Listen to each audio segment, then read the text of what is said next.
नमस्कार दर्शकों, स्वागत है आपका हमारे सतकबीर की दया न्यूज चैनल में।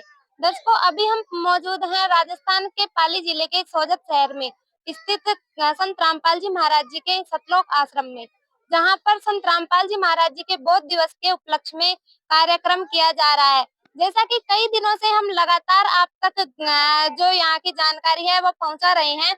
अभी हम मौजूद हैं सतलोक आश्रम सोजत के मेन पंडाल के बाहर। जैसा कि आप हमारे पीछे देख सकते हो, जो संत रामपाल जी महाराज जी के सतलोक आश्रम का मेन पंडाल है, वो बहुत ही सुंदर दिखाई दे रहा है। यहाँ का जो डेकोरेशन है वो बहुत ही सुंदर तरीके से फूलों से किया गया है। दर्शकों, जैसा कि आप देख सकते हो, हमारे पीछे यहाँ पर जो जन सैलाब है वो बहुत ही उमड़ता हुआ दिखाई दे रहा है। यहाँ पर जो महिला श्रद्धालु है वे भी खड़ी हुई है कतार वाइज। यहाँ पर जो श्रद्धालु है वे बहुत ही श्रद्धा भाव से खड़े हुए हैं। अभी हम आपको आगे लेकर चलते हैं और यहाँ की जो अमर वाणी का अखंड पाठ किया जा रहा है उसके बारे में जानकारी प्राप्त करते हैं। दर्शकों, जैसा कि आप देख सकते हो, जो संत रामपाल जी महाराज जी के सानिध्य में 3 दिवसीय अखंड पाठ का आयोजन किया जाने वाला था, उसके उपलक्ष्य में यहाँ पर लोग मौजूद हैं। आप कैमरामैन से कहना चाहूंगी कि यहाँ पर जो श्रद्धालु हैं उनका दिखाएं। यहाँ पर जितने भी श्रद्धालु हैं वे बहुत ही श्रद्धा भाव से दिखाई दे रहे हैं। जैसा कि आप देख भी सकते हो, जो महिला श्रद्धालु है उनकी यहाँ पर बहुत ही भागीदारी निभाई जा रही है। दर्शकों, यहाँ पर हमारे साथ जो संत रामपाल जी महाराज जी की महिला श्रद्धालु है वे जुड़ी हुई है, तो उनसे भी हम जानकारी लेते हैं। नमस्कार मैम। नमस्कार मैम।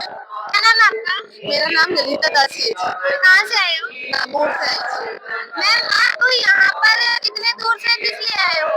ये आज हमारे गुरुजी का 39वां दिवस के बीच में हम यहाँ आए थे। यहाँ पर क्या क्या कार्यक्रम होने वाले हैं? यहाँ पे कार्यक्रम के अंतर्गत यहाँ 5 यज्ञ होते हैं। 5 यज्ञ के अंतर्गत ये गुरुजी का एक पाठ प्रकाश 3 दिवसीय चलता है और हवन यज्ञ ज्योति हवन यज्ञ हो जाता है उसमें, और साथ ही साथ सोशल वर्क भी होता है, जिसके अंतर्गत देहदान, रक्तदान ये चीजें होती है। मैम, ये जो अखंड पाठ का ये जो वाणी चल रही है उसका क्या महत्व है? ये अखंड पाठ का मैडम हमारे गुरुजी बहुत ही इसका महत्व बताते हैं। अपने असंख्य इस वाणी से असंख्य जन्मों के इस वाणी के प्रभाव से हमारे पाप कर्म करते हैं और अपने इस माहौल वातावरण का चारों तरफ शुद्धिकरण होता है। और इसकी वाणी से अपने मनुष्य पे तो क्या, पेड़ पौधों पे भी और मच्छर जीव पर भी, उन पे भी उनके अच्छा मतलब कर्म बनते हैं, उनके गुरुजी बताते हैं, और समय आने पर उनको मनुष्य योनि मिलती है। धन्यवाद। Thank you. दर्शकों, जैसा कि संत रामपाल जी महाराज जी के अनुयायियों ने बताया कि जो संत रामपाल जी महाराज जी की अखंड वाणी का जो ये पाठ चल रहा है उससे इस आश्रम के आसपास के वातावरण का भी शुद्धिकरण होता है। और जो संत रामपाल जी महाराज जी की ये वाणी चल रही है उससे इनके जो असंख्य जन्मों के जो पाप कर्म है वे भी कटते हैं।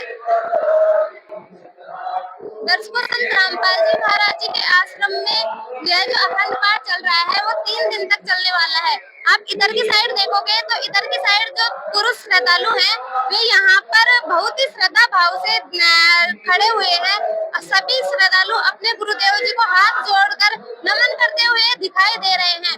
दर्शकों, संत रामपाल जी महाराज जी के अखंड वाणी का ये जो पाठ है वो आज से स्टार्ट होने वाला है। आप देख सकते हो, संत रामपाल जी महाराज जी के जो अनुयायी हैं वे यहाँ पर दंडवत प्रणाम करते हुए उनके गुरुदेव जी को देख सकते हो। आप संत रामपाल जी महाराज जी का ये जो आश्रम है वो बहुत ही सुंदर तरीके से सजाया हुआ है। संत रामपाल जी महाराज जी की ये जो अखंड वाणी का पाठ है वो आज से शुरू हो गया है। आप देख सकते हो, जो महिला श्रद्धालु है वे भी यहाँ पर बैठी हुई नजर आ रहे हैं। और दर्शकों, जो संत रामपाल जी महाराज जी की अखंड वाणी थी वो अभी स्टार्ट हो गई है। और यहाँ पर आप देख सकते हो, जो महिला श्रद्धालु है वे यहाँ पर उस अमर ग्रंथ साहिब का पाठ करते हुए दिखाई दे रहे हैं। और जो बच्चे हैं वे भी यहाँ पर चौर करते हुए दिखाई दे रहे हैं। दर्शकों, संत रामपाल जी महाराज जी के आश्रम में जितने भी अनुयायी यहाँ पर शामिल हुए हैं वे इस बात की गवाह हैं कि जो संत रामपाल जी महाराज जी हैं वे उनको एक ऐसा ज्ञान बताते हैं कि जिससे उनके जो पाप कर्म है वे नष्ट हो जाते हैं। दर्शकों, यहाँ पर हमारे साथ संत रामपाल हुई हैं, तो उनसे भी हम जानकारी लेते हैं। नमस्कार मैम, साहब क्या नाम है आपका? मीनाक्षी दासी। मैम आप हमें बताइए कि यह जो आपके पीछे हलवा प्रसाद रखा गया है, उसकी क्या महत्वता है?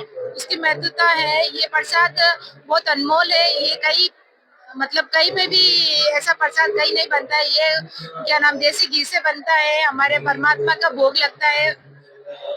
मैम ये जो प्रसाद रखा गया है, हलवा प्रसाद, वो कब वितरित किया जाएगा? ये भोग होने के बाद अभी वितरित किया जाएगा। धन्यवाद मैम। अच्छा, दर्शकों जैसा कि आप देख सकते हो, यहाँ पर बड़े बड़े पात्रों में यह जो हलवा प्रसाद है वो रखा गया है, और यह महिला श्रद्धालुओं का कहना है कि यह जो प्रसाद है वो भोग की वाणी के बाद यहाँ पर जो श्रद्धालु आए हुए हैं उनको सभी को वितरित किया जाएगा। दर्शकों जैसा कि हम देख सकते हैं, आप भी देख सकते हो, संत रामपाल जी महाराज जी के आश्रम में जितनी भी व्यवस्थाएं हैं वे सबके लिए अलग अलग है। महिलाओं के लिए देखेंगे तो महिलाओं के लिए पाठ पढ़ने की व्यवस्थाएं भी अलग है और रहने की व्यवस्था भी अलग है। और अगर इधर की साइड हम पुरुषों की बात करें तो पुरुषों की साइड भी पुरुषों के लिए अलग से व्यवस्थाएं हैं और पाठ पढ़ने के लिए भी पुरुषों के लिए अलग से व्यवस्थाएं हैं। दर्शकों यहाँ पर ये जो सिक्योरिटी के लिए यहाँ पर जो लोग खड़े हुए हैं उनसे भी हम बातचीत करते हैं कि वे आखिरकार यहाँ पर किस लिए खड़े हुए हैं। नमस्कार मैम, क्या नाम है आपका? संगीता दासी। मैम आप हमें बताइए कि आप यहाँ पर किस लिए खड़े हुए हो? हमें यहाँ पे प्रणाम स्थल की सेवा लगाई है हमारी परमात्मा की दया से, तो ये भी एकत्रित ना हो, कोई व्यवस्था ना बिगड़े, इसलिए हमारी सेवा लगाई है। यहाँ पर आप ऐसे सिक्योरिटी में वो खड़े रहने के लिए कितने पैसे लेते हो? नहीं, यहाँ पे कोई पैसा चार्ज नहीं है, निःशुल्क एकदम कोई भी भगत कोई पैसा नहीं लेता है, बिल्कुल सेवा भाव से। एकदम सेवा भाव से। धन्यवाद। दर्शकों जैसा कि आप देख सकते हो, जो संत रामपाल जी महाराज जी की महिला श्रद्धालु है, उन्होंने बताया कि वे यहाँ पर सिक्योरिटी की सेवा दे रहे हैं ताकि यहाँ पर किसी भी प्रकार की अव्यवस्थाएं न हो। दर्शकों संत रामपाल जी महाराज जी के आश्रम में जितने भी श्रद्धालु आते हैं वो बहुत ही सेवा भाव से आते हैं। यहाँ का जो वातावरण है वो बहुत ही शांतिमय और सुविधाजनक है। ऐसी ही आध्यात्मिक और धार्मिक वीडियो देखने के लिए बने रहे हमारे साथ, तब तक के लिए धन्यवाद।